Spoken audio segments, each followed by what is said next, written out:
In this video, I will show you how to sign up for OnlyFans. So if you want to sign up for OnlyFans, then this is what you need to do, and this is the video to watch. So first of all, we're going to our browser, and you can do this on your PC or your phone, it doesn't really matter. And from here, you need to go and click on sign up for OnlyFans. So when you click on this, you will get this option to create your account. You need to fill in your name, your email address, and your password. And once you have everything filled in, you need to click on sign up. You can also sign up with X or with Google, so you can just go ahead and select your preferred method, but I'm just going to fill in my name, my email, and my password, and then I'm going to click on sign up. So let's go ahead and do that, and then I will see you on the other side.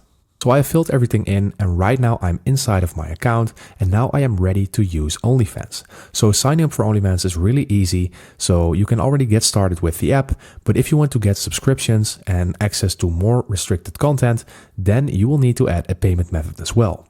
If you do not know how to do that, then I would say watch my video on where I explain that step by step.